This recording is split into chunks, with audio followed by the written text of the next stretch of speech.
niat perkawinan adalah menjaga kemaluan. Niat dalam perkawinan ikut sunnah Nabi. Niat perkawinan mentaati perintah Allah yang suruh kita berkahwin.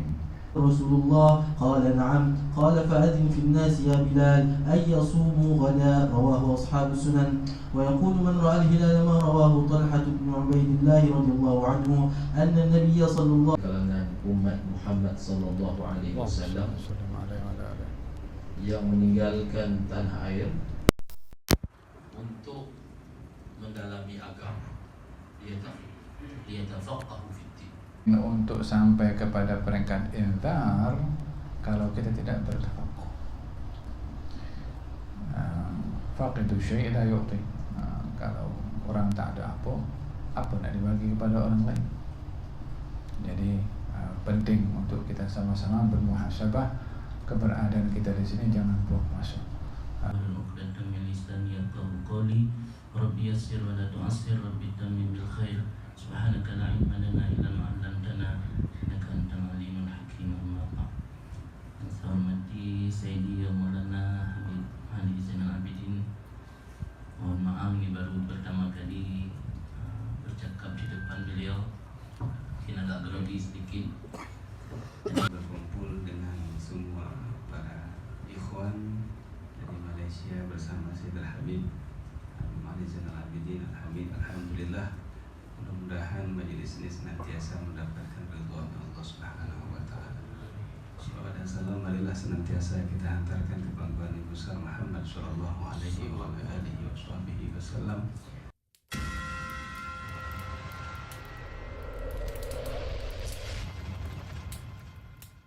حتى تفضل.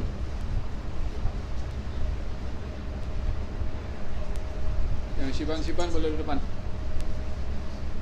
Ustaz Hatta, fien Ustaz Hatta, تفضل. Dari Aceh ada berapa orang?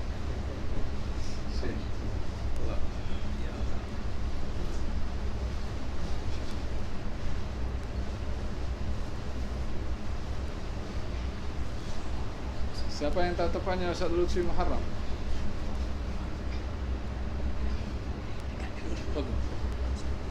Ada yang berhubung dengan Ustaz Lutfi Muharram? ها؟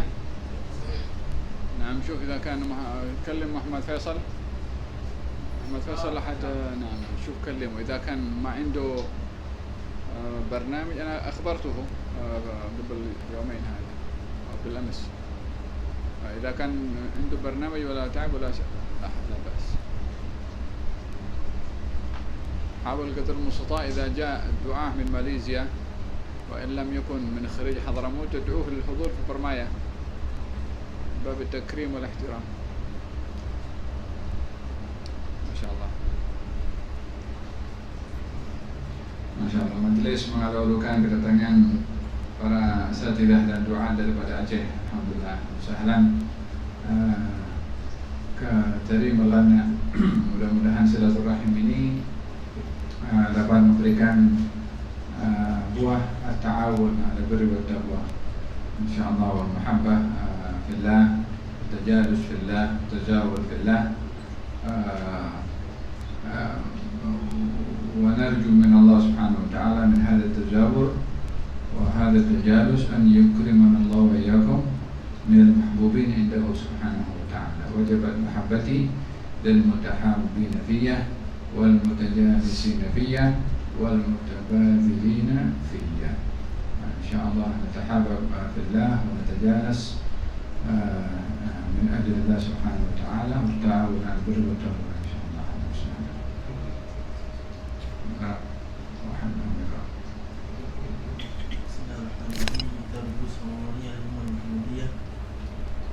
تأليف السيد محمد عبد الله بن عبد العزيز رحمه الله والملك من دار العالمين قال: التأهب لقدوم شهر رمضان يستحب إذا أكل أمر التأهب لقدوم شهر رمضان من كل مسلم، لأن ذلك من الفرح بالطاعة والعبادة، ويكون ذلك بالاستبشار لقدوم الشهر المبارك وبالاستعداد للتفرغ فيه للطاعة بالخلوص من شواغل الدنيا، ومن الاستعداد له الاستكثار من النيات الصالحة مثل تحصيل النظر من الله وخصوصا في أول ليلة منه، فمن نظر الله إليه فيها لم يعذبه أبدا.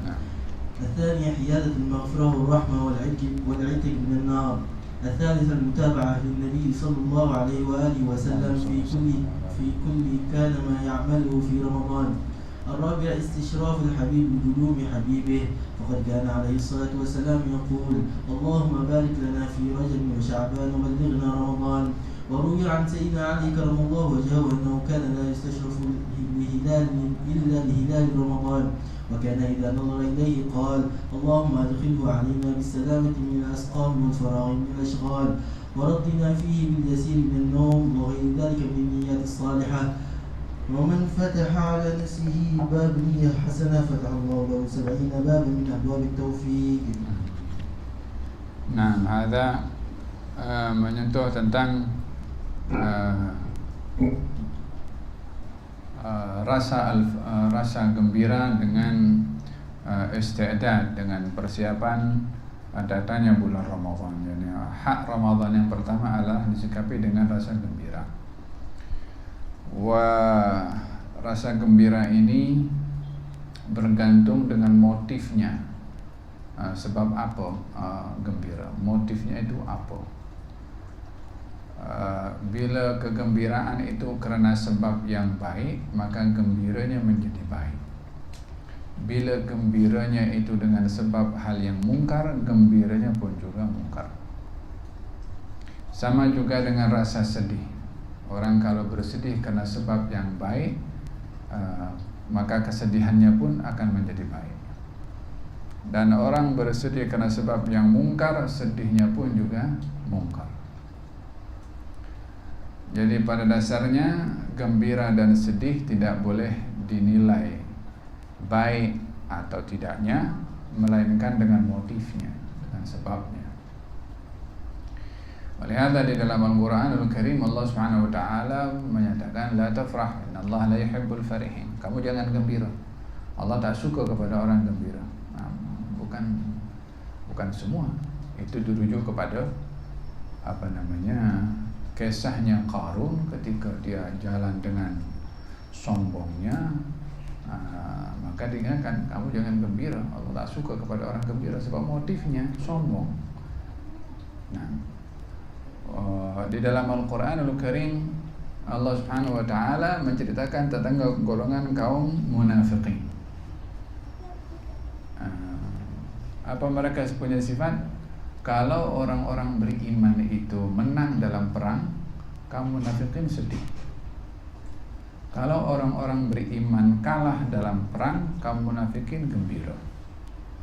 Maka kegembiraan mereka dalam hari ini dengan kekalahan orang-orang beriman, gembiranya pun dicela. Gembiranya pun dicela oleh Allah Subhanahu wa taala. Fahimtum? Maka dengan demikian kegembiraan itu diukur dengan motifnya. Sama juga dengan rasa sedih. Apa itu? Wa yuhibbuna an yuhmadu bima lam ya'malu fala tahsabannahum bimafasatin min al-'adzab. Wa yafrahuna, mereka gembira dengan apa mereka tak buat. Rasa sedih pun sama juga.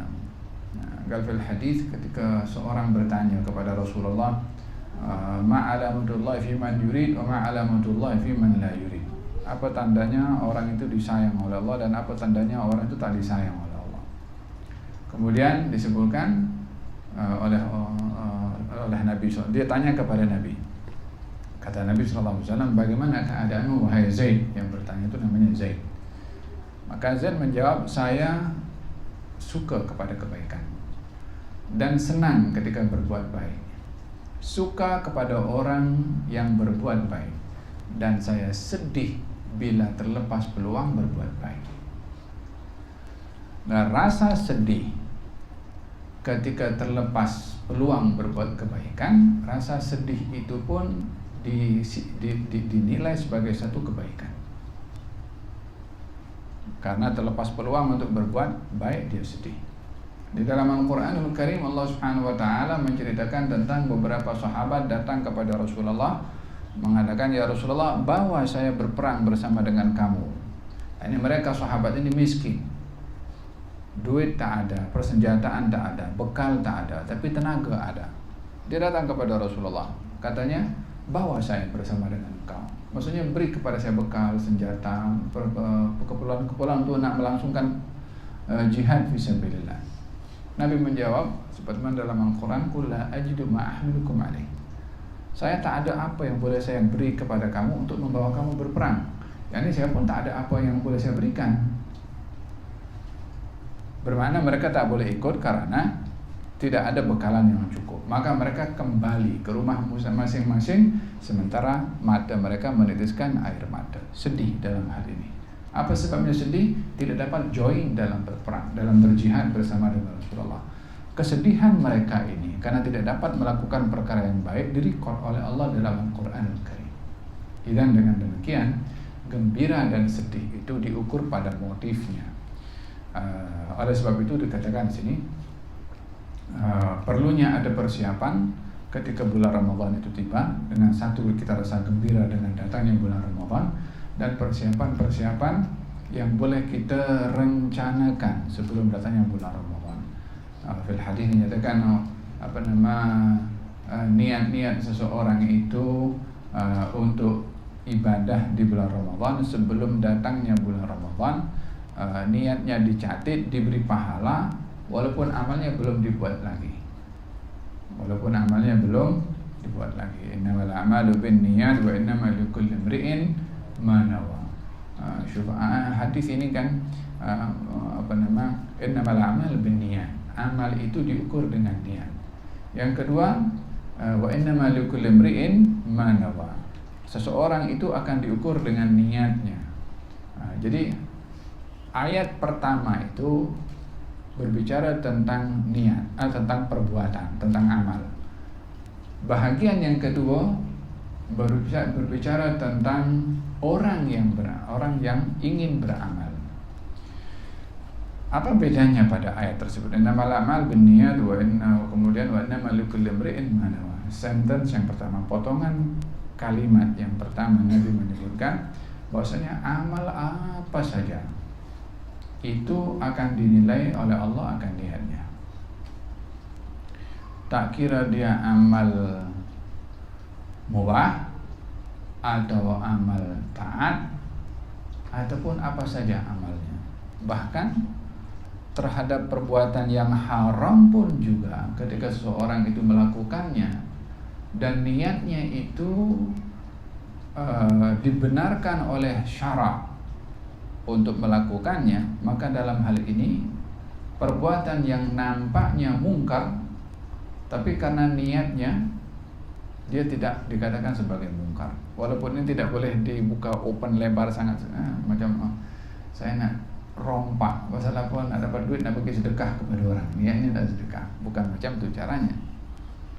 Gal Sayyidina Ammar bin Yasir ketika ditekan untuk mengucapkan nama-nama berhala, ya kan, kemudian dia pun terucap nama-nama berhala itu, dan ketika beritahu kepada Rasulullah, Nabi bertanya, apa niat kamu, apa isi hati kamu ketika kamu menyebutkan nama-nama berhala itu? Nah, kata dia mengatakan, saya tetap beriman kepada Allah. Maka kata Nabi, kalau terjadi seperti ini lagi kepada kamu, kamu tidak mengapa melakukannya sekali lagi. Yang dalam kondisi ditekan, dalam kondisi dipaksa, dalam kondisi nyawa terancam.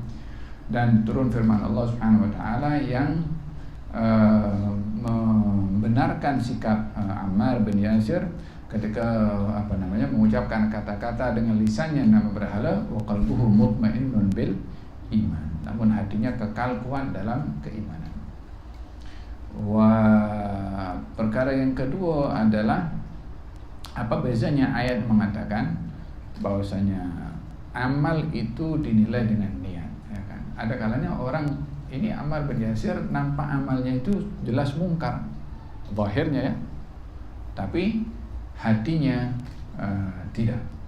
Ada kalanya orang berbuat nampaknya amal itu ibadah, tapi tidak dinilai sebagai satu ibadah, seperti orang beribadah dengan ibadah yang riya, ya kan?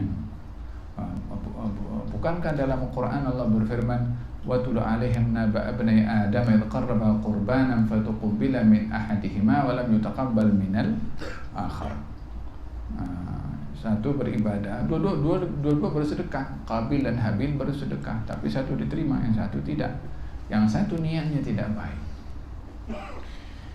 Dan dengan demikian amal perbuatan ibadah itu atau amal apa saja yang diukur adalah niatnya. Orang makan hukumnya khussama yubahu bistiwa'i al-fa'l wa tarki ala as-sawa'i, lakin idza nawa li aklihi al-quwa li ta'atillahi lahu ma qad nawa.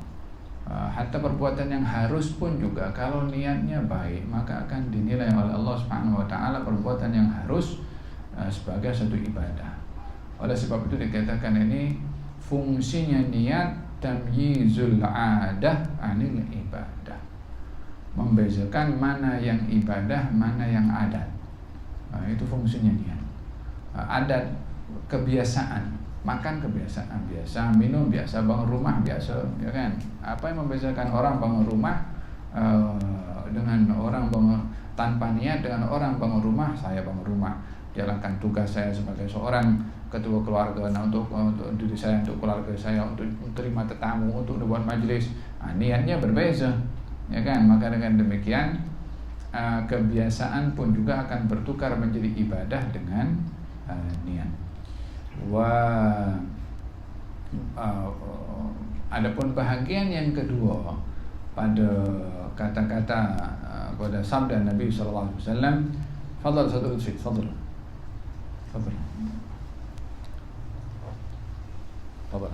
anta grup ustaz hatta grup bagi satu lutfi grup anta satu lutfi fadhal salam ya Allah ahlan wa sahlan satu lutfi muharram. Pada bahagian yang kedua Nabi ketika menyebutkan wa innama likulli imri'in ma nawa, likulli imri'in ma nawa, yakni orangnya niat tapi mungkin tidak beramal, tetap dia akan dicatat sebagai orang yang beramal. Jadi kalau ayat yang pertama beritahu tentang amal itu apa saja amal akan dilihat pada niatnya. Yang kedua, tapi amalnya ada. Yang kedua adalah orang yang berniat, kadang-kadang amalnya tidak ada, tetap itu pun dicatat oleh Allah Subhanahu wa taala. Dalam hadis Nabi Muhammad SAW ketika bercerita ketika peperangan Badar, baginda bersabda, sesungguhnya di belakang kamu ini ada orang-orang yang tidak ikut bersama dengan kita, tapi dia dapat pahala sama dengan kita. Apa sebabnya? Mereka ada keuzuran, tidak boleh hadir dalam peperangan itu, tapi niat mereka ingin. Maka mereka dapat pahala yang Allah berikan kepada mereka yang hadir dalam perang Badar, walaupun mereka tidak hadir dalam perang Badar itu. Habasahumul uzuru, karena mereka terhalang untuk hadir. Dan di sini pentingnya seseorang itu memperbanyak niat walaupun dalam satu amalan. Walihada katanya kalau dahulu Habib Ali masyhur, abangnya Habib Umar rahimahullah, ada menceritakan kalau orang itu keluar daripada rumahnya, kemudian dia beritahu seorang anak yang ingin keluar daripada rumahnya nak pergi ke masjid ke, nak pergi ke musalla, surau ke, orang tuanya pesan kepada anaknya, wahai anakku, kalau kamu keluar nanti pasang niat. Apa niatnya? Kalau jumpa benda tajam di jalan, ambil, letak di tempat yang selamat supaya tak kena kaki orang. Kalau jumpa orang tua yang berselisih dengan kamu, ucapkan salam kepada dia, dan hormati dia, bersalam ke. Atau kalau kamu jumpa orang yang ingin menyeberang, dia buta, maka pandu untuk dia menyeberang. Kalau kamu jumpa orang yang inginkan barang, dia tak mampu akan sendirian, angkatkan barang untuknya. Ya, ini sebelum keluar daripada rumahnya sudah ada barang 4, 5, 6, 7, 8 niat. Dalam perjalanan itu tak jumpa seorang pun daripada apa yang dia niatkan. Dia tetap dapat pahala niat itu semua, walaupun dia tak buat. Ada beda antara potongan pada ayat pertama pada hadis Nabi innamal a'mal binniyat wa innamal likulli imri'in ma nawa. Wa lihat Syekh Ali As-Sikran ada tulis buku tentang niat-niat dalam pernikahan. Ya kan, banyak dicatat dalam niat-niat itu. Mana ada orang kawin sekarang pasang niat sebanyak itu yang disebutkan oleh Syekh Ali As-Sikran. Walaupun memanglah perkawinan itu sudah sunnah, tapi niat dalam perkawinan itu apa? Niat dalam perkawinan jaga pandangan mata. Niat perkawinan adalah menjaga kemaluan. Niat dalam perkawinan ikut sunnah Nabi. Niat perkawinan mentaati perintah Allah yang suruh kita berkahwin.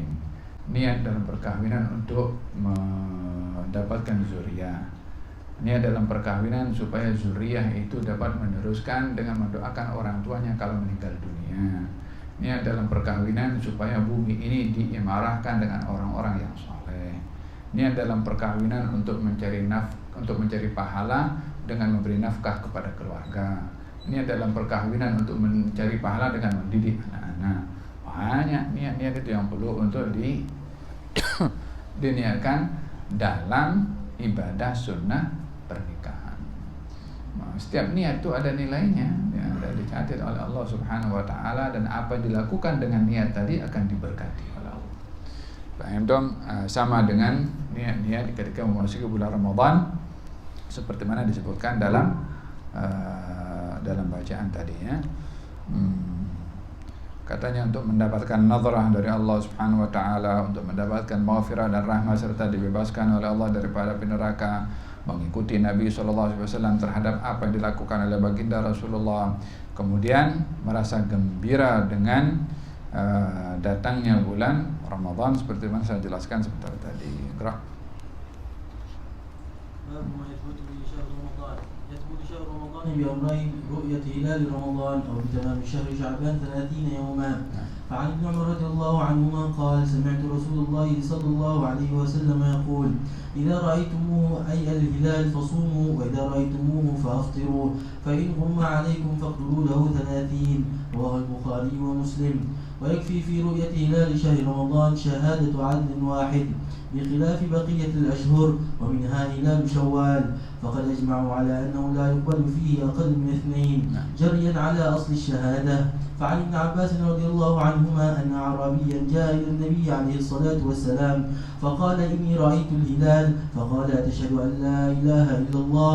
قال: نعم. قال: أتشهد أن محمد رسول الله؟ قال: نعم. قال: فأذن في الناس يا بلال أن يصوموا غدا. رواه أصحاب السنن. ويقول من رأى الهلال ما رواه طلحة بن عبيد الله رضي الله عنه أن النبي صلى الله عليه وآله وصحبه وسلم كان إذا رأى الهلال قال: اللهم أهله علينا باليمن والإيمان والسلامة والإسلام ربي وربك الله. رواه الترمذي وقال حديث حسن. Hilal secara bahasanya itu daripada istahalla itu mengeluarkan suara. Kalau lihat dikatakan bayi kalau baru lahir itu mengeluarkan suara atau menangis. Hilal diberi nama hilal walaupun yang dimasukkan dalam pembahasan ini adalah anak bulan. Ya, pembahasannya hilal itu anak bulan. Diberi nama anak bulan itu dengan nama hilal, yang artinya salah satunya adalah terangkatnya suara, karena bila dinampak anak bulan akan terangkat suara untuk berdoa kepada Allah Subhanahu wa taala, atau orang mengatakan melihat dengan suara yang kuat melihat kepada anak bulan sebagai pertanda masuknya awal bulan. Karena terangkatnya suara dengan doa ketika melihat anak bulan, maka anak bulan tadi diberi nama hilal. Hilal. Anak bulan bulan dalam hijri atau qamari itu berbeza dengan bulan Masehi. Bulan Masehi antara 30 dan 31 kecuali Februari antara 28 dan 29. Tapi kalau bulan qamari antara 29 dan 30, dan itu tidak dapat dipastikan secara hakikat atau secara mutlak, melainkan dengan melihat anak bulan. Walaupun dalam ilmu falak dijadikan sebagai salah satu panduan untuk mengetahui bila awal bulan qamari, tetapi bila dibandingkan ilmu falak itu yang mengikut kebiasaan peredaran bulan dan matahari untuk mengetahui bila awal bulan dan bila akhir bulan, tidak akurat atau sekonkretnya kalau dibandingkan dengan melihat anak bulan. Karena itu yang menjadi ukuran dalam syariat kita. Sumu li ru'yatihi wa aftiru li ru'yatihi. Berpuasalah kalau nampak anak bulan dan berbukalah bila nampak anak bulan. Di sini ru'ya menjadi keutamaan. Ru'ya menjadi keutamaan.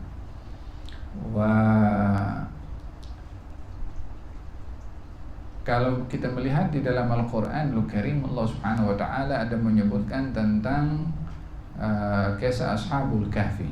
Ashabul Kahfi. Katanya Ashabul Kahfi itu berada di dalam gua 300 tambah 9. 300 tambah 9.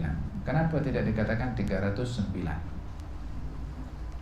300 wasdadu 9 tambah 9. Katanya tambah 9 ini kalau dibezakan antara tarikh qamari ikut anak bulan dan juga atau ikut matahari. Kalau mengikut matahari atau masehi itu 300 tahun. Kalau ikut qamari 309 tahun. Sebabnya 1 tahun itu beza antara masehi dengan qamari lebih kurang 11 hari. Dalam 1 tahun beza hari. Maknanya yang qamari 29 dan 30, sementara yang masih 30 dan 31. Jadi bezanya 11 hari.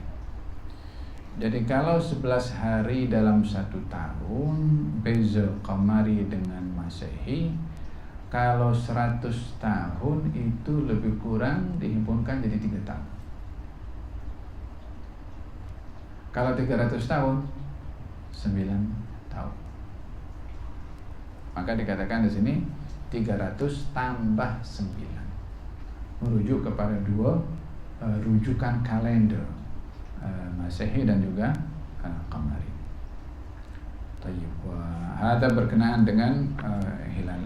Idza ra'aitumuhu, yakni melihat hilal. Wasumu, berpuasalah ketika melihat hilal dan berbukalah ketika melihat hilal. Maksudnya berbuka di sini masuk hari raya Idul Fitri.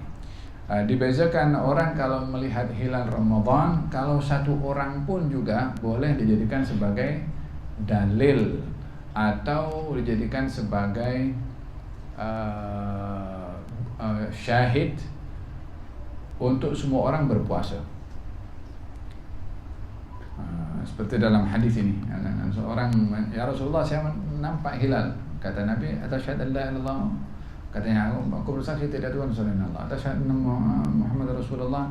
Aku bersaksi Muhammad Rasulullah. Maka Nabi perintahkan kepada semua orang untuk berpuasa. Di sini kita mengambil beberapa hukum. Yang pertama, Nabi mengambil dalil atau saksi 1 orang. Karena yang datang hanya seorang. Maka diambil pendapat oleh Imam Syafi'i dan juga Imam Ahmad, boleh dijadikan sebagai rujukan hukum dengan 1 orang saksi untuk mensabitkan hilal Ramadan. Untuk hilal Ramadan, yakni untuk masuknya Ramadan. Tapi tak boleh selain hilal Ramadan, tak boleh kena mesti lebih 2 saksi atau lebih. Untuk membuktikan Ramadan sudah habis, kena mesti 2 saksi. Kena mesti 2 saksi. Hanya khusus untuk Ramadan, karena ingin menghormati dan juga menggalakkan orang untuk berpuasa, maka cukup dengan 1 saksi sahaja. Yang kedua, ditanya oleh Nabi, kamu bersaksi tidak Tuhan selain Allah dan Muhammad Rasulullah sebagai isyarat bahwasanya saksi itu mesti muslim, dan juga saksi itu mesti adil. Adil di sini tidak dikenali dengan seorang yang pendusta, dan dia orang yang menjaga hak-hak Allah Subhanahu wa taala, baik pada perintahnya untuk dilakukan dan larangannya untuk ditinggalkan, dan mesti laki-laki.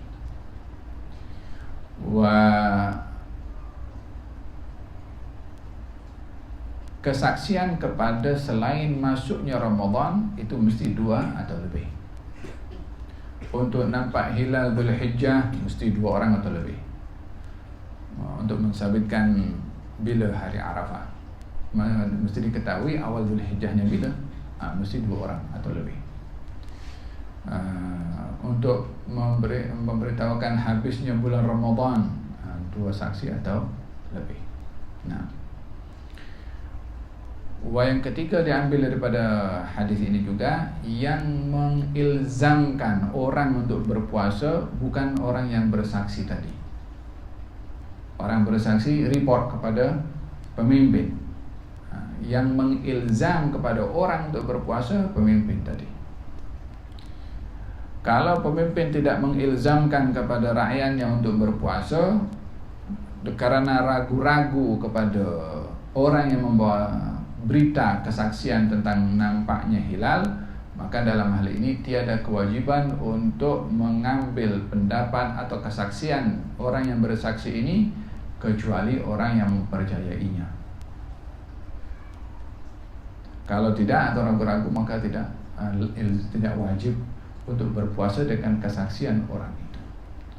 Tapi kalau hakim mengatakan wajib berpuasa, orang lain percaya ke tak percaya dengan saksi itu, dia kena puasa.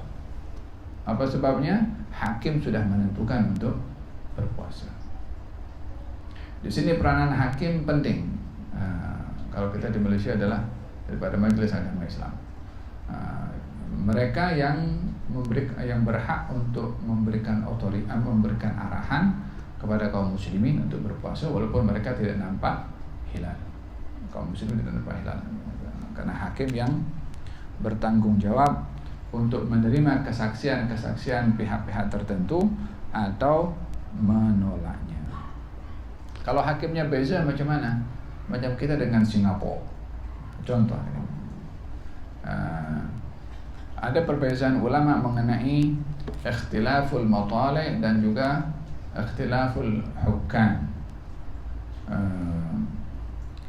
Matali' ini tempat naik dan terbenamnya matahari. Bila wilayah itu tempat terbit dan terbenamnya sama, tetapi hakimnya beza, maka di sini ada 2 pendapat. Yang pertama mengatakan bergantung kepada hakimnya.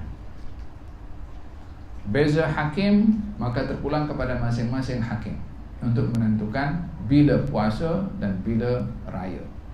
Kita pun baru-baru ini ada beza dengan Singapura. Kita raya dulu, raya mengejut. Singapura kekal pada hari esoknya. Kita ambil 29, mereka ambil 30. Walaupun Singapura dengan Malaysia lebih kurang sama, lebih berpegang kepada ikhtilafu al-hukam. Pendapat yang kedua mengatakan kalau nafsul matlaq sama tempat terbit dan terbenamnya, kena ikut sama juga disebabkan tak mungkin ada beza satu wilayah. Kalau tempat terbit dan terbenamnya sama, maka tidak mungkin ada perbezaan dalam ru'yah itu sendiri. Dan yang kedua merujuk kepada zaman dahulu, zaman pemerintahan Islam, itu kekuasaan wilayah yang dikuasai oleh orang Islam itu sangat luas. Walaupun hakimnya satu, Amirul Mukmininnya satu. Baik itu zaman Sayyidina Umar bin Khattab contohnya, dengan perluasan wilayah itu kan, hakimnya satu, tapi wilayah-wilayah yang dikuasai berbeza matali', tempat terbit dan terbenamnya beza. antum, ini dalil yang menjadi sandaran kepada ulama mana yang lebih diutamakan. Adakah al-i'timad kepada kepada wahdatul matali' atau wahdatul hukam? Dua-dua ada sandaran yang tersendiri. Kalau di zaman ketika pernah berlaku hadis yang masyhur, hadis pun Rawahah ada disebutkan, diriwayatkan oleh Imam Ahmad bin Hanbal, tentang hadis Quraib yang datang daripada Syam sampai ke Mekah. Saya ingat didapati orang Mekah masih berpuasa, sementara orang di Syam sepatutnya sudah berhari raya. Kata Sayyidina Abdullah bin Abbas, kamu nampak anak bulan ke? Dan nampak anak bulan. Bila kamu nampak anak bulan? Kan malam Jumat. Kamu sendiri nampak? Katanya, ya, kami sendiri yang nampak. Kata Abdullah bin Abbas, kami melihat anak bulan di sini hari Jumat malam Sabtu. Di Syam hari Khamis malam Jumat. Jadi orang-orang Syam berpuasa pada hari Jumat, orang-orang Mekah berpuasa pada hari Sabtu. Sama-sama melihat anak bulan pada hari yang berbeza. Dan anak bulan itu pada hari pertama, kedua dan ketiga itu nampak hampir sama. Ya, mungkin orang tak ternampak hari pertama, nampak pada hari yang kedua masih dikatakan hilal anak bulan. Nah, jadi orang-orang Syam sudah berhari raya, orang-orang Mekah masih berpuasa.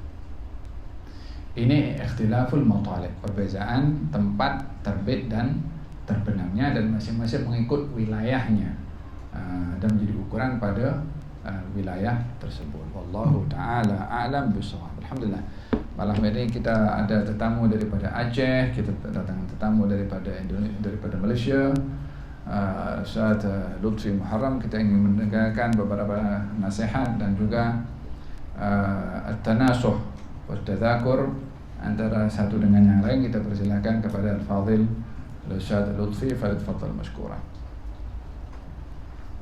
Barakah. Bifrahun al-jamaah.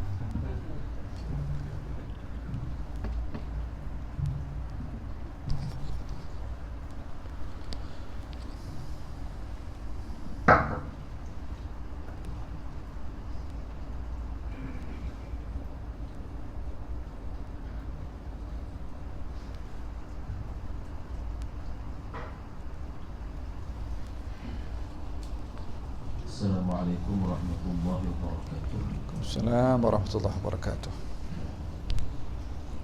Bismillah wassalatu wassalam ala rasulillah Allahumma shalli alaihi wa ala alihi. wa ala alihi wa sahbihi wa man wala.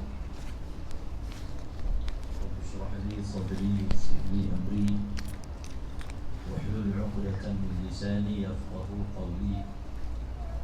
Wa la hawla wa la quwwata illa billahil aliyyil azim. Amma ba'd.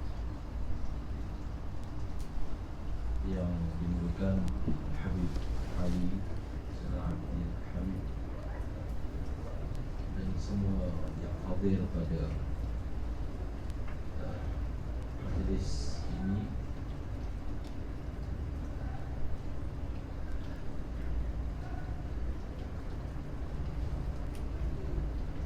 Nabi sallallahu alaihi wasallam mengingatkan kita bahawasanya para ulama itu adalah merupakan waris kepada para anbiya alaihi wassalatu wassalam, dan keberadaan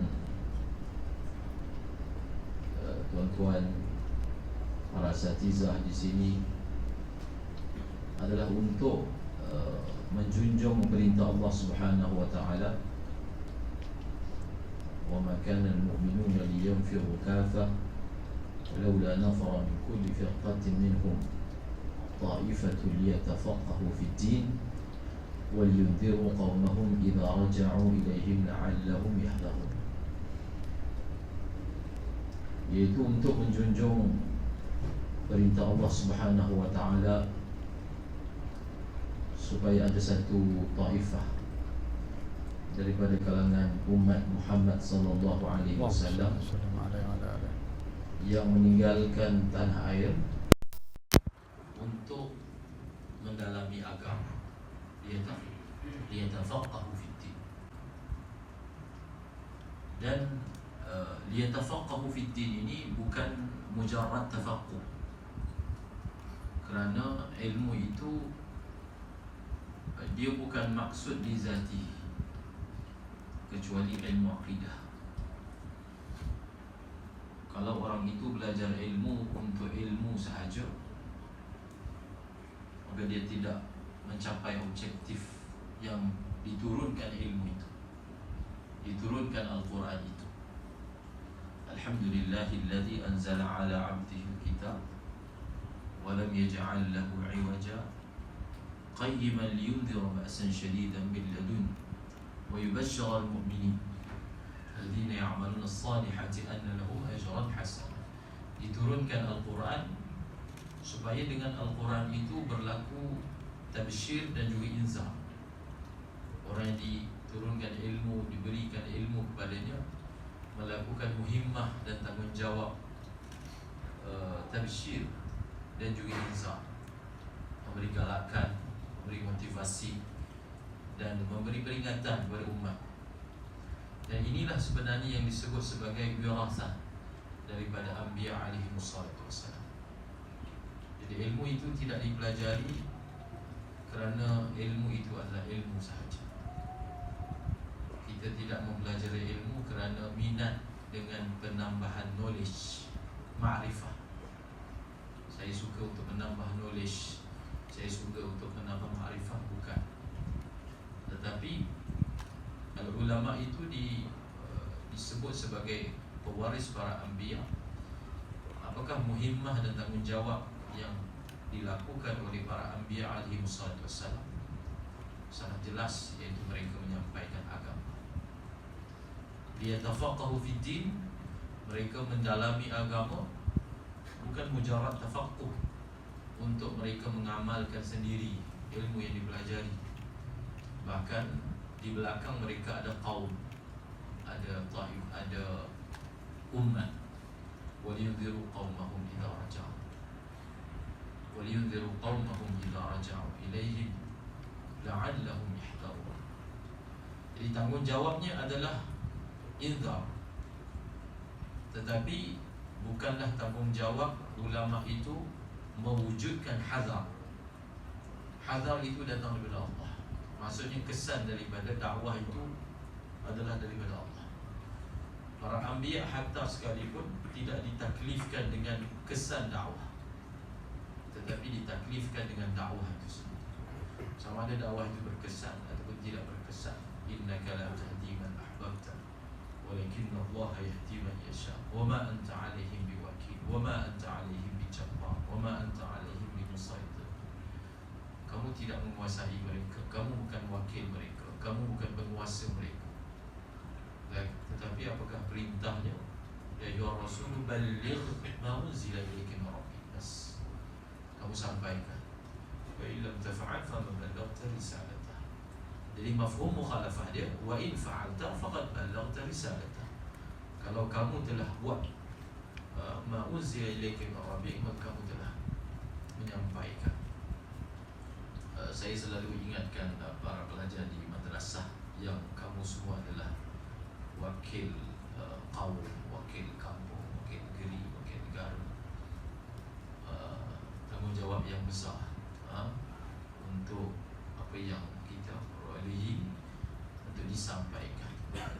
Dan ini adalah merupakan jalur dan manhaj Ba'alawi yang merupakan boleh kita katakan mumayyizat, perbezaan antara tariqah Ba'alawi dengan yang lain, iaitu ada yang disebut sebagai dakwah, menyampaikan. Bukan sufi Ba'alawi ini adalah sufi yang berkhalwah, bersuluk, bukan. Dia bersifat menyebar diri, dia keluar daripada suluk, Dia keluar daripada khalwah, dia bersama dengan umat, pergi ke India, pergi ke Asia, pergi merata-rata.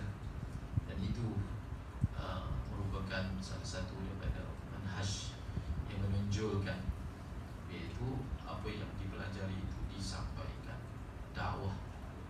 Dan sebenarnya orang yang belajar agama ni tidak ada istilah tidak ada kerja mengganggu. Kalau difahami bekerja itu adalah menjawat jawatan di pejabat, maka kita akan mati akal soalnya kita tak ada siapa yang ambil kita untuk bekerja. Tapi bagi seorang ulama, umat di hadapan dia itu adalah tempat kerja dia, orang kampung dia, jiran tetangga dia, orang sekeliling. Itulah lapangan dia, itulah majal ta'lim dia, itulah majal dakwah dia. Dia mempunyai majal dakwah yang sangat meluas dan menyebar. Dan semoga Allah Subhanahu Wa Taala pilih kita semua dan mentahqiqkan yang disebut sebagai warathatul anbiya, wariskan para nabi, menjadi pewaris kepada para anbiya alaihi wassalatu wassalam, yang merupakan kebanggaan Rasulullah sallallahu alaihi wasallam, kerana di hari akhirat nanti ada umat Rasulullah yang duduk di atas mimbar-mimbar cahaya. Cahaya yang ada pada mereka itu cahaya Nabi, cahaya nubuwah, tapi mereka bukan Nabi. Cahaya yang ada pada mereka itu cahaya nubuwah, tapi mereka bukan Nabi. Di belakang mereka ada ribuan pengikut. Di belakang seseorang individu ada ribuan pengikut. Ini adalah syan para anbiya dan syan para rasul, lalu menyebabkan mereka disangka merupakan nabi dan merupakan rasul, tapi mereka bukanlah daripada golongan itu. Mereka adalah umat biasa, tetapi mereka telah melaksanakan tanggungjawab para anbiya alaihi wassalam, sehingga mereka mendapat kemuliaan. Kalaulah tadi ada disebut tentang niat daripada nikah, Nabi SAW bersabda, tanakahu takthuru fa inni mubahi bikumul umama yawmal qiyamah. Adalah kamu bernikah, kamu akan menjadi banyak. Aku akan berbangga-bangga dengan bilangan banyak kamu di hari kiamat, dengan umat yang lain. Kalaulah bilangan, maksudnya kuantiti umat ini pun akan menjadi kebanggaan Rasulullah, kuantiti. Bagaimana kalau kuantiti umat Rasulullah itu adalah kuantiti yang ada kualiti pula, maka lebih lagi dibanggai oleh Rasulullah. Dan bagaimana pula orang yang menyebabkan kualiti itu ada pada kuantiti tadi. Sebab itu orang yang sangat disenangi oleh Rasulullah, orang yang menjadi punca hidayah kepada orang lain. La yahdiyallahu bika rajulan wahidan khairul laka min humrin na'am. Kalau dengan sebab kita Allah Ta'ala memberi hidayah kepada mana-mana manusia, maka itu lebih baik daripada unta merah. Dan inilah yang kita harapkan, iaitu selalu dinasihatkan oleh para masyayikh. Kita memohon daripada Allah supaya Allah kabul, Allah terima kita. Kita tak nak diberi ilmu banyak sahaja, tak nak. Kita tak nak diberi kepetahan bicara, kita tidak mahu yang itu. Kita mahu diberi kabul di sisi Allah. Dan masyayikh mengatakan, kalau seorang itu diberi kabul oleh Allah, maka Allah akan persiapkan untuk dia, untuk tugas yang dia dikabulkan itu. Seperti mana Talut telah dikabulkan untuk menjadi raja, maka Allah beri ilmu pada dia, Allah beri kekuatan tubuh pada dia. Wazadahu bastatan fil ilmi wal jism, Allahu yutimul karma yasha. Jadi yang kita mohon ya Allah, Allah terima saya, Allah terima saya untuk ilmu agama dan usaha agama sehingga akhir hayat saya. Wallahu a'lam. Jazakallah al-Fadhil Ustaz Lutfi khairan jaza. Menekankan kepada kita semua tentang kenapa kita berada di sini, dan saya yakin yang ada di sini tidak seterusnya akan berada di tempat ini, satu hari akan kembali ke tanah air. Diingatkan tentang apa yang perlu kita lakukan di tanah air itu bergantung kepada apa yang kita lakukan di sini. Kalau tadi disebutkan di sini at-tafaqquh, itu di sini. bila balik nanti adalah waliyunziru, untuk kita menyampaikan. Tapi kalau kita tidak realisasikan yang pertama, kita tidak akan mampu untuk merealisasikan yang kedua. Kita tidak mungkin untuk sampai kepada peringkat inzar kalau kita tidak bertafaqquh. Faqidu syai' la yu'ti. Kalau orang tak ada apa nak dibagi kepada orang lain. Jadi penting untuk kita sama-sama bermuhasabah keberadaan kita di sini, jangan buang masuk. Tujuannya adalah at-tafaqquh. Kalau berniaga macam mana? Ya mungkin kalau nak cari rezeki di sini, tapi bukan tujuan. Bukan tujuan di sini untuk berniaga. Bukan tak boleh, tapi bukan tujuan. Antum semua di sini untuk belajar. Yang lain-lain kalau akan mengganggu belajarnya antum, jangan buat. Kalau berniaga akan mengganggu fokus mutala'ah, hadir halaqah, jangan buat. Sayang kepada antum di sini kalau untuk hal selain daripada tafaqquh. Ini Ustaz Lutfi jauh-jauh datang daripada Malaysia, kemudian pergi ke Umrah Ustaz Lutfi ya. Dia datang pergi ke sini untuk apa kira-kira ini? Kalau bukan ingin menziarah kepada ulama, ziarah kepada tempat madarisul ilm, dan untuk makluman Ustaz Lutfi ini belajar di Yaman juga, dan ini bahagian daripada al-wafa, mengingati tempat belajar. Walaupun beliau banyak menghabiskan masa di Hudaidah, mengingati hubungan gurunya dengan Al-Habib Umar sendiri yang cukup rapat.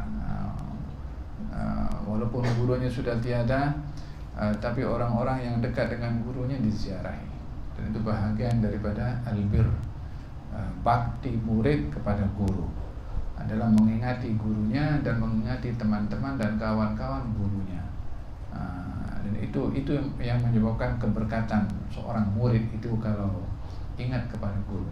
Jangan lepas daripada guru. Jangan lupakan jasa guru. Jangan sudah selesai daripada belajar balik khalas, assalamualaikum warahmatullahi wabarakatuh. Tidak begitu. Tetap kita hubungan kerohanian itu adalah mesti sentiasa subur. Walihada kata Al-Habib Umar masa bagi pesanan kepada murid-murid yang sudah graduate daripada Darul Mustafa, katanya ukhruju bidaril Mustafa, bukan ukhruju min daril Mustafa. Baliklah kamu, atau irji'u bidaril Mustafa, baliklah kamu dengan membawa Darul Mustafa, bukan kamu baliklah dari Darul Mustafa. Kalau dari Mustafa kita tinggalkan Darul Mustafa, tapi bidaril Mustafa di mana saja. Manhajnya seperti mana disebutkan sebentar tadi oleh Ustaz Lutfi tentang salah satu pilar Darul Mustafa atau Thariqah Al-Alawiyyin adalah dakwah. Kan, yang pertama ilmu, yang kedua amal. Di antara amal adalah dakwah. Kemudian ikhlas, al-khauf, dan juga al-wara'. Pilar Darul Mustafa ada 3. Apa saja itu? Ilmu, suluk, dan dakwah. Semoga silaturahim Ustaz Lutfi bersama dengan rombongan menjadi sebab silaturahimnya dalam dakwah juga sesama kita. Gurunya mungkin berbeza, tapi asal usul sanadnya adalah sama. Walihada bahagian daripada perkara yang mustahab bagi murid adalah bersilaturahim dengan dan mengambil berkah daripada guru-guru yang lain. Karena itu juga yang diwasiatkan oleh para masyayikh kepada murid-muridnya. Faham dong? Walaupun kita sudah sudah belajar sekian lama, ya tetap kita ambil berkat daripada guru orang lain. Nah, jazakallah khair. Kita mendengarkan daripada Aceh Al-Ustaz siapa? Abi Zahrul, Ustaz Hatta dan Abi Zahrul sebagai penutup. Kalimah-kalimatain. Fadhal. Ustaz Hatta ada madrasah di Banda Aceh ya. Nah, Ustaz Abi Zahrul ada madrasah di Samalanga. Oh, saya pergi ke Samalanga. lama sudah pakai kasama lama. Ada berapa? 6.000 katanya yang laki-laki. Ada berapa? 3.000 perempuan, 3.000, 6.000 total semua. Pagi-pagi selepas kuliah subuh, yang laki-laki bersalaman dengan 3.000 orang kita salaman.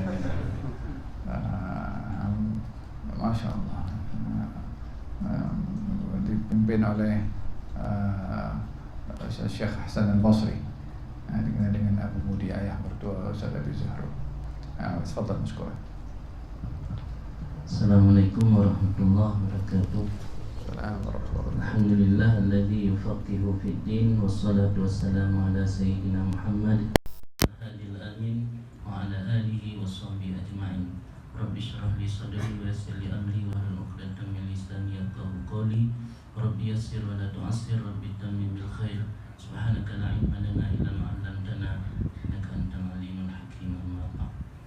Yang saya hormati Sayyidi Maulana Habib Ali Zainal Abidin, mohon maaf ini baru pertama kali bercakap di depan beliau, mungkin agak grogi sedikit.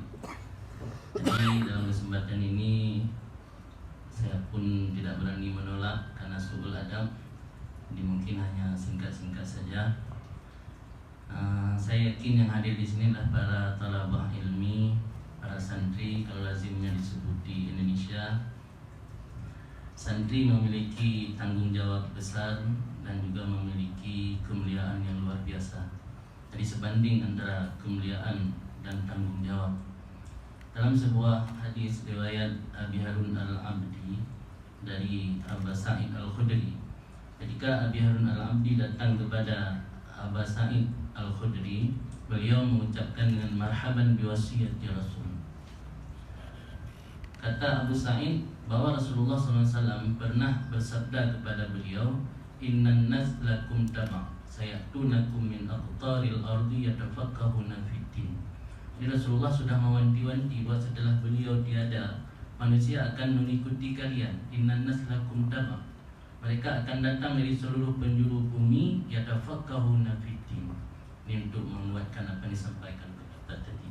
Yatafaqqahuna fid din. Apa pesan Rasulullah? Fa idza ja'ukum fastausu bihim khairan. Maka apabila mereka datang kepada kamu, kepada kalian, maka wasiatkan kepada mereka kebaikan. Maka para santri, para talabah ilmu ini adalah wasiat Rasulullah. Maka banyak ulama-ulama besar dahulu ketika datang santri disambut dengan ucapan marhaban biwasiyati Rasul. Kalau santri wasiat Rasul, yang dimiliki dan yang dipelajari oleh santri itu apa? Warisan Rasul. Jadi ini adalah dua-dua kemuliaan luar biasa. Santri penuntut ilmu adalah wasiat Rasulullah, yang dimiliki oleh santri, yang dijaga oleh santri adalah warisan Rasulullah. Jadi wasiat sekaligus warisan Rasulullah sallallahu alaihi wasallam. Kemudian dalam menuntut ilmu ini tentu kita banyak ujian dan cobaan dalam bertafakuh. Tidak mungkin kita menghasilkan ilmu dalam secepat kilat atau sekejap mata. Karena dari lafaz tafakuh saja itu lafaz, kalau kita belajar sarah berarti berfaedah takalluf. Takalluf tafakuh berarti takalluf, butuh waktu, step by step, satu masa demi satu masa. Tidak mungkin dapat ilmu secepat kilat. Maka dalam kitab Tazkiratus Sami' wal Mutakallim fi Adabi Alim wal Muta'allim, disebutkan di hikayah oleh Al-Khatib Baghdadi bahwa al-ilmu itu syai'un la yu'tika ba'dahu hatta tu'tiyahu kullaka. Ilmu itu sesuatu dia tidak akan memberi dirinya kepadamu separuhnya sehingga kamu memberikan seluruh dirimu untuk ilmu. Artinya kita harus mengorbankan kita secara totalitas untuk ilmu, baru ilmu memberi sebahagiannya saja. Jadi kalau kita seperti disampaikan oleh Maulana tadi, banyak sambil menuntut ilmu, berjualan, berarti kita tidak mengorbankan diri untuk ilmu dengan secara totalitas. Mungkin ilmu yang kita dapat hanya secuil saja. Ilmu baru kasih diri untuk kita separuh kalau kita mau mengorbankan diri sepenuhnya untuk ilmu. Ketika Abu Hanifah ditanya orang kepada beliau, bima hasaltal ilmal azim, dengan apa engkau meraih ilmu yang agung? Apa jawaban beliau? Ma bakhiltu bil ifadah wa ma istankaftu anil istifadah. Aku tidak kikir dengan memberi faedah, dan aku tidak pernah menahan diri pada mengambil faedah. Arti ifadah dan istifadah kalau kami di Aceh ini dikenal dengan buit dan sumubut. Buit artinya ta'allum, sumubut artinya ta'lim. Jadi guru-guru kami di sana sangat menitik beratkan kepada para santri yang sudah lulus dari pondok atau dayah. Di Aceh pondok pesantren disebut dayah. Dayah itu dari zawiyah sudut, karena banyak pondok dahulu kala itu di sudut-sudut kampung. Kan disebut zawiyah, orang Aceh panggil dayah. Jadi ilmu yang diterapkan oleh masyayikh kami di dayah diterapkan adalah buit dan sumubut. Itu sangat kuat prinsip itu dipegang. Arti buit artinya ifadah, istifadah atau ta'allum. Maksud daripada sumubut adalah ta'lim atau ifadah. Jadi sesuai dengan apa yang disampaikan oleh Abu Hanifah, ma bakhiltu bil ifadah wa ma istangkaftu anil istifadah. Artinya ilmu yang sudah kita dapatkan, kita juga harus memberi faedah kepada orang lain. Jadi jangan hanya ilmu itu dipendam untuk diri sendiri, kurang bermanfaat, tapi di samping juga kita terus menerus belajar, juga berikan faedah ilmu kepada orang lain. Sekarang yang paling banyak kita dapatkan di lapangan, orang kalau sudah dapat ilmu itu biasanya dia malas belajar. Dalam kitab Ihya, Imam Ghazali juga sudah mengingatkan min fitnatil alim ayyakunal kalam ahabba ilaihi minal istima'. Maksud ujian orang berilmu itu dia lebih senang bercakap ketimbang mendengar. Giliran kita kasih mic, mungkin dia lupa lihat jamnya dan nggak sadar dia ngomong lama. Tapi kalau giliran suruh belajar, ini malas. Ini juga terjadi di pondok-pondok di Aceh. Kadang-kadang santri yang sudah kelas 7 itu sudah mulai malas belajar. Giliran kita suruh ganti lokal, ganti guru untuk mengajar, guru badal istilahnya, itu semangat sampai seminggu pun siap. Kalau belajar malas. Salah satu fitnah alim itu ayakunal kalam ahabba ilaihi minal istima', lebih senang ngomong ketimbang mendengar orang lain. Maka kita berpegang kepada apa yang disampaikan Abu Hanifah, itu ma istangkaftu anil istifadah, ma bakhiltu bil ifadah wa ma istangkaftu anil istifadah. Mungkin ini saja, selanjutnya disampaikan oleh akhina kiram Abi Hatta, mudah-mudahan bermanfaat. Mohon diperbanyak maaf ya Sidi. Barakallahu fikum. Assalamualaikum warahmatullahi wabarakatuh.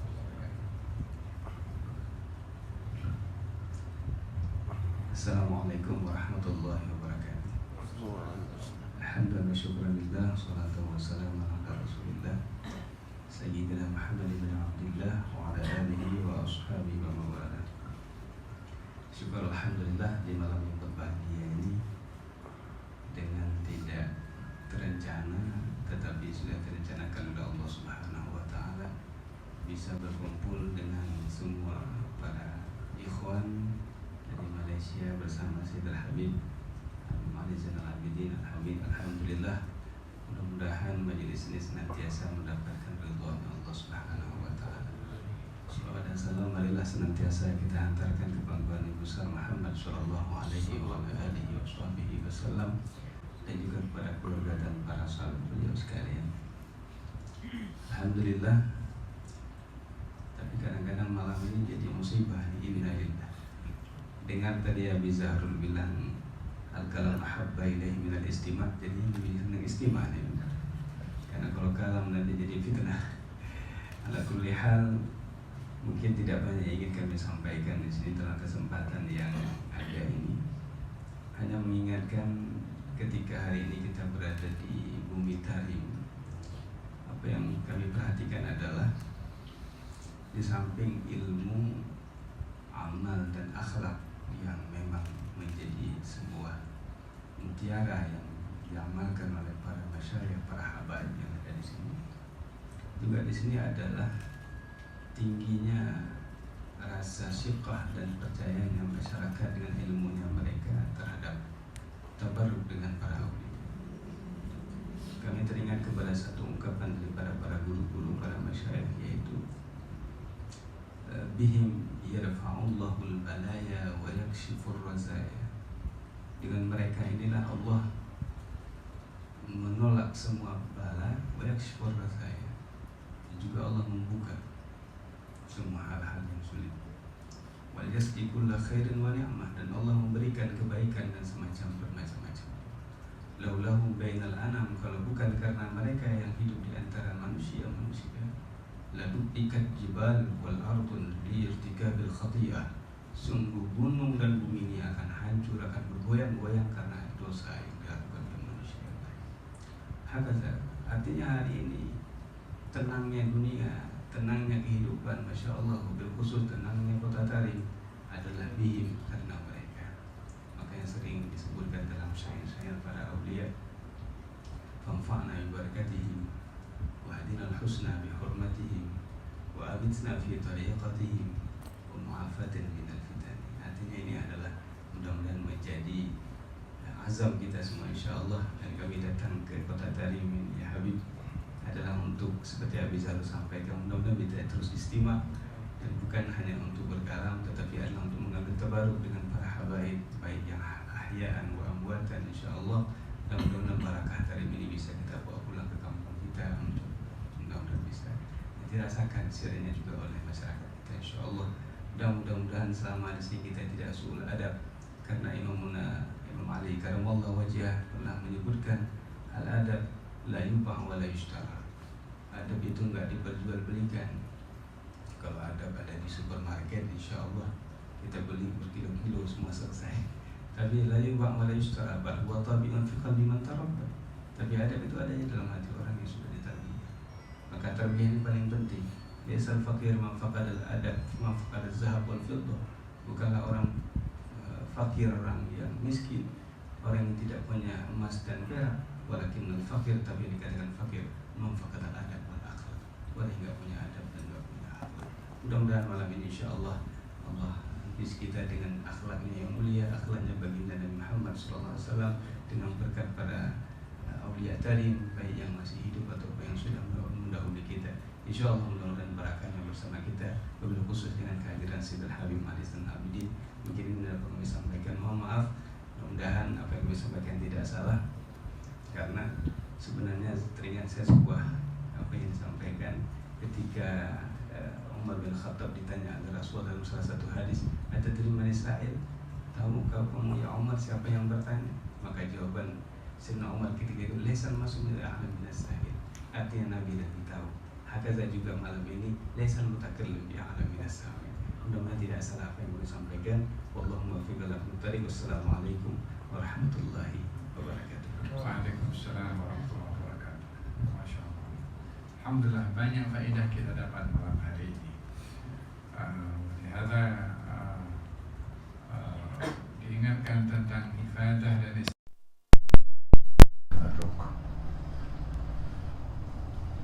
kita dalam hadis Nabi Muhammad SAW, laula syuyukhun ruk'a, kalau bukan oleh karena adanya orang-orang tua yang rukuk sujud, wa atfalul rudha', bayi yang menyusu tak berdosa, wa hayawanun rudda', binatang-binatang digembalakan, Allah akan turunkan azab kalau bukan karena semua itu. Kalau binatang boleh sebab balak ditolak, bayi tak berdosa boleh menjadi sebab balak diangkat. Orang-orang tua yang ibadah boleh menjadi sebab balak itu diangkat oleh Allah Subhanahu wa taala hanya karena ibadahnya. Kalau orang alim, kalau itu daripada orang-orang yang ahli ma'rifah billah Subhanahu wa taala, maka ianya adalah menjadi satu kelebihan untuk mendapatkan keberkatan dan juga untuk mengharapkan supaya bala dan razaya ini diangkat oleh Allah Subhanahu wa taala. Di dalam kitab Riyadhus Shalihin, Imam Nawawi ada menceritakan tentang orang yang bunuh 99 orang itu kan sampai 100 orang. Akhirnya dia selamat daripada dibawa oleh malaikat adab dan dibawa oleh malaikat rahmat, disebabkan oleh karena keberkatan kawasan wilayah yang dia itu meninggal dunia lebih hampir dengan wilayahnya orang-orang yang baik, orang-orang yang ahli ibadah. Ini belum jumpa lagi, belum tengok, belum duduk, belum lagi beribadah dengan mereka, baru dalam on the way, orang kata. Tempatnya lebih hampir dengan tempat orang-orang yang saleh. Maka itu menjadi sebab keberkatan bagi orang itu untuk dibawa oleh malaikat rahmat dan bukan malaikat azab. Ini keberkatan, barakah. Sayyidina Musa alaihissalam meminta kepada Allah supaya beliau meninggal dunia dekat dengan bumi yang diberkati oleh Allah Subhanahu wa taala, yaitu Baitul Maqdis. Katanya, ya Allah, dekatkan aku ke Baitul Maqdis ramyat hajar, sejauh orang melempar batu. Sebab tak boleh masuk Baitul Maqdis. Tak boleh mati meninggal dunia di Baitul Maqdis, dikuburkan di Baitul Maqdis. Di tempat yang dekat pun okey lah. Siapa yang bercakap begitu? Nabi Musa alaihissalam. Nabi-nabi yang dikebumikan di Baitul Maqdis dibandingkan dengan Nabi Musa lebih mulia. Tapi kenapa beliau juga nak meninggal dunia dekat dengan Baitul Maqdis? Baitul Maqdis secara keseluruhannya dibandingkan dengan Nabi Musa lebih mulia. Tapi ingin belajar untuk mengajarkan kepada kita mencari berkat hatta kepada bumi yang dihuni oleh orang-orang baik, hatta orang baik itu sudah meninggal dunia. Di zaman Nabi Musa waktu itu, yang terbaik itu adalah Nabi Musa alaihissalam. Siapa lagi lebih baik daripada Nabi Musa? Tapi beliau juga cari barakah. Sepatutnya ke orang-orang itu cari berkat kepada orang yang lebih mulia, ya kan? Ini Nabi Musa, dia sudah lebih mulia daripada yang lain, dia cari berkah juga. Ada at-tabarruk. Perlu kita juga mencari barakah pada ilmu ini. Kata Habib Ali Al-Habsyi mengatakan, habbah idza barakal maula lagi hubub. Satu biji kalau diberkati dia akan membuahkan banyak biji. Ilmu ini sedikit, kalau diberkati dia akan bermanfaat. Mudah-mudahan Allah berkati kita punya ilmu, insyaallah kita punya waktu, insyaallah ya rabbal alamin. Penting tadi disampaikan oleh Ustaz Abdul Zahrul, orang itu kalau sudah belajar, ada ilmu, jangan merasa tinggi. Kadang-kadang kan kita ini kan, kalau sudah kita famous, kita sudah banyak pengikut, kita sudah punya madrasah, kita sudah banyak murid, bukan segan, tak nak datang ke majelis orang, tapi lebih mau orang datang ke majelis dia. Lebih suka dia bercakap dan orang mendengar, berbandingkan orang bercakap dia mendengar, macam tadi dikatakan. Kadang-kadang kita pergi ke suatu tempat, ala kawan-kawan kita juga jauh itu katanya. Kita punya kekurangan yang ada kepada asatidzah yang sudah banyak ilmunya atau banyak pengikutnya adalah lebih suka untuk orang hadir tempat dia, orang dengar cakap dia, lebih daripada dia mendengar daripada percakapan orang lain. Lalu adalah Habib. Kalau baginda Rasulullah SAW mengatakan kepada Abdullah bin Mas'ud, bacakan untuk saya Quran.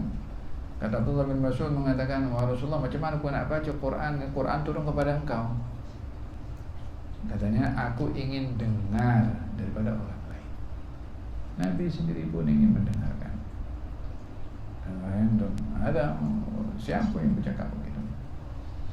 Dan salah seorang daripada ulama Hadramut namanya Imam Abdurrahman bin Abdullah bin Faqih, Alamatud Dunia. Pergi ke mana, ke Zabid, pergi hadir majlis.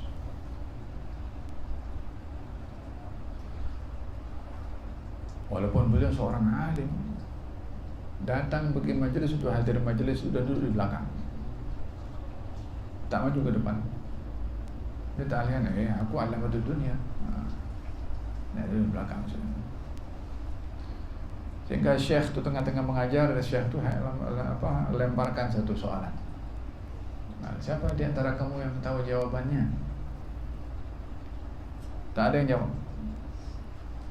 Abdurrahman ada di belakang situ, bagi tahu kepada kawan sebelahnya, bagi tahu jawabannya ini macam itu. Dia tak jawab, dia berkata orang sebelah katanya jawaban. Betul jawabannya. Kemudian tanya soalan yang kedua lagi, tak ada yang jawab kecuali yang orang yang sama. Seperti beritahu jawabannya begini sampai 3 soalan.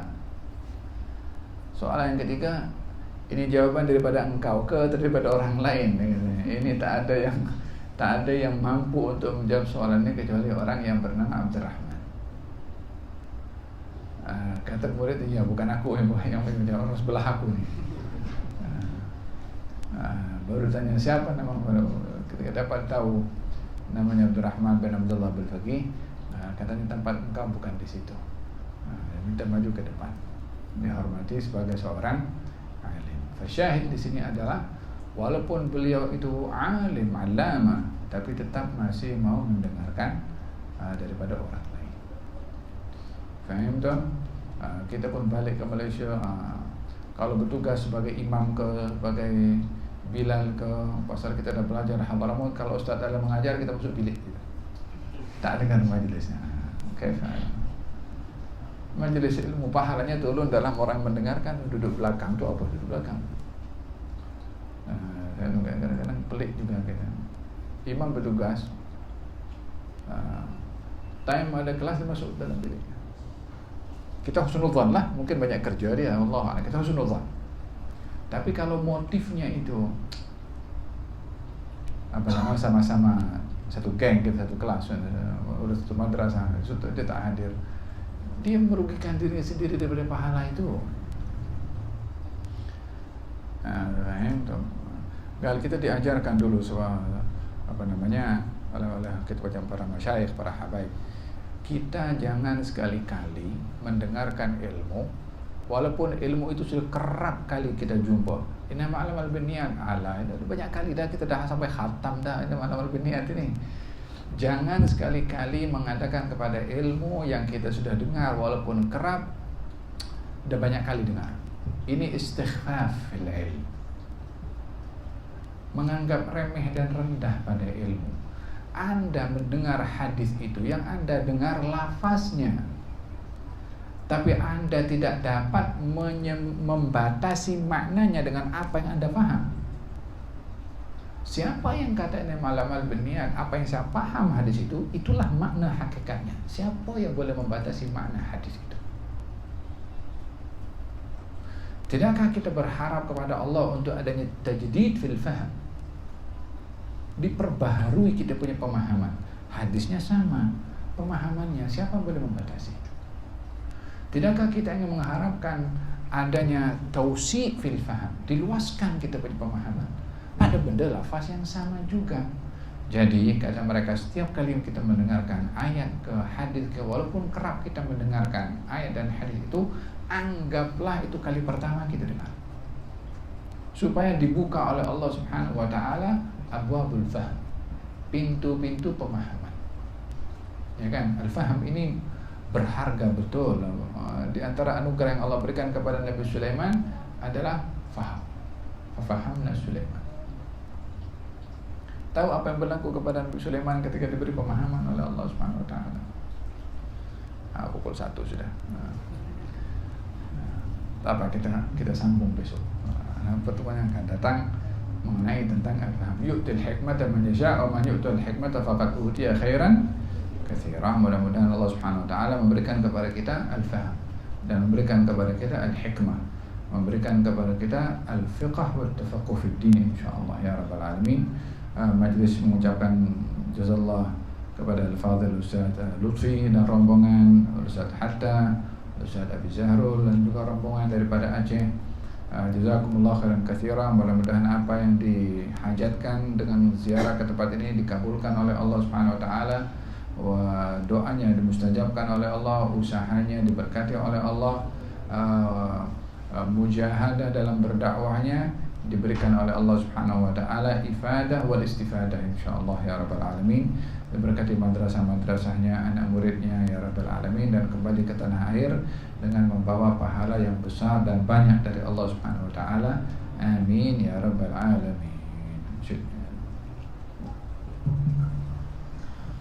طريق خير الورى دعوة إلى الله دوام. أيوة. بالفعل والقصد والنية وخير الكلام. طريق خير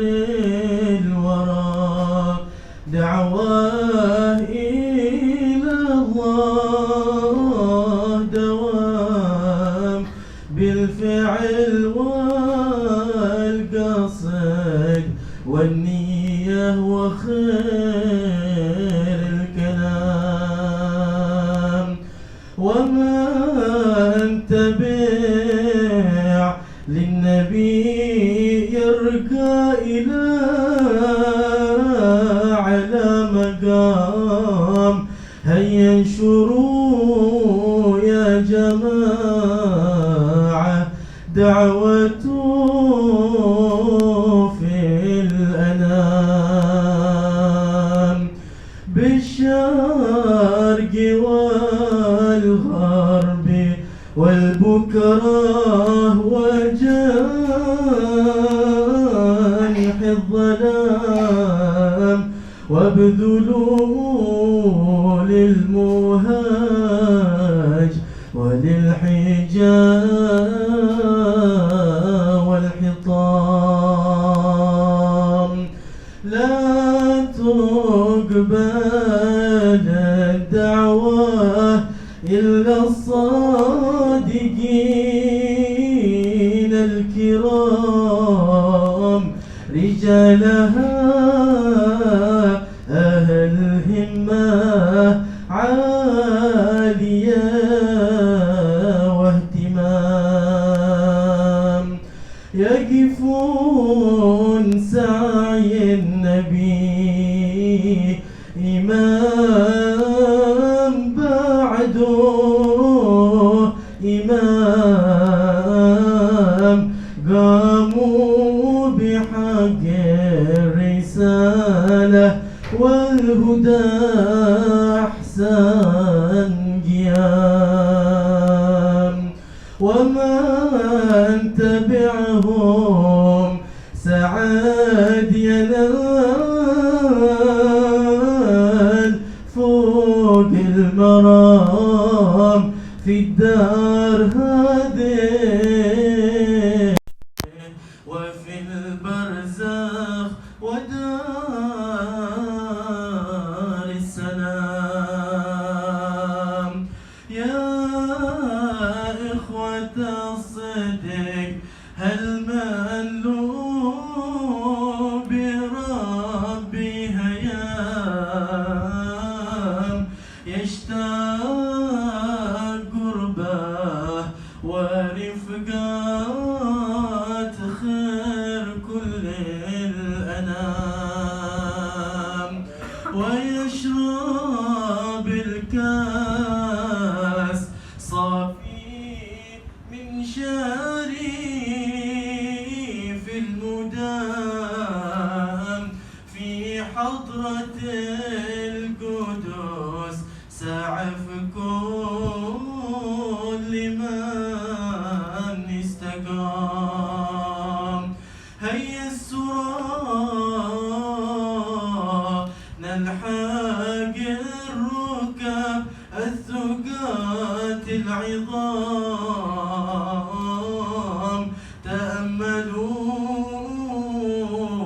نظم قولي واسمعوا للكلام.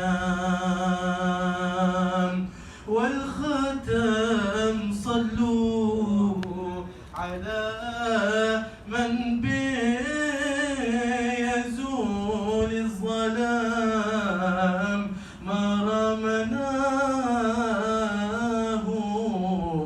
أعظم بالنبي من مرام. عليه من ربنا أزكى الصلاة والسلام. والآل والصحاب من ساروا بأحسن نظام. ومن تبعهم إلى يوم اللقاء والقيام.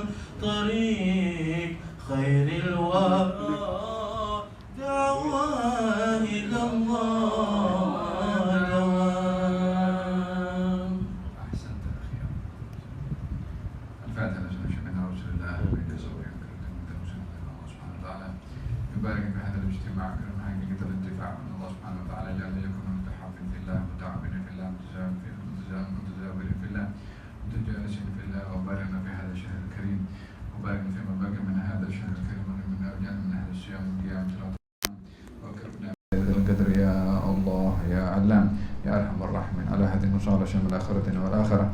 يبارك في هؤلاء الأساتذة وهؤلاء الدعاء، يبارك في سفرهم سالمين غانمين مزودين بالخيرات وقبول الحوائج على هذه النية كل صالح وسال شامل آخر الدنيا والآخرة وإلى حضرة النبي محمد صلى الله عليه وسلم. الفاتحة.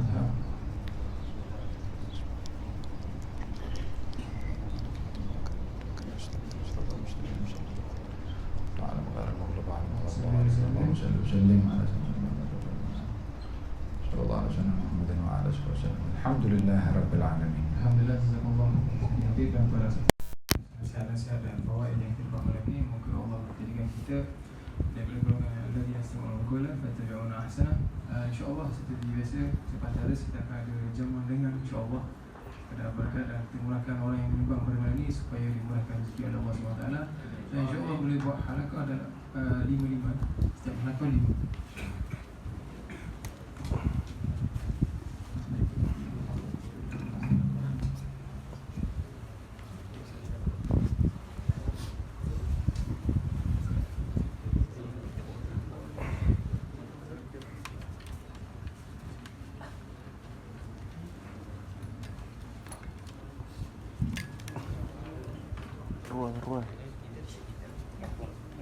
Ruang.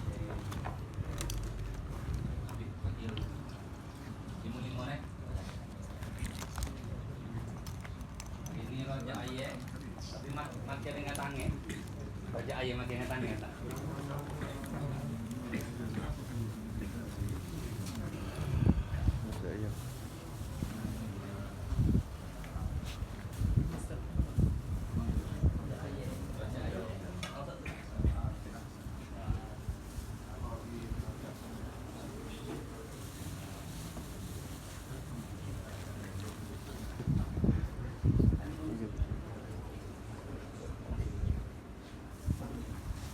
فلا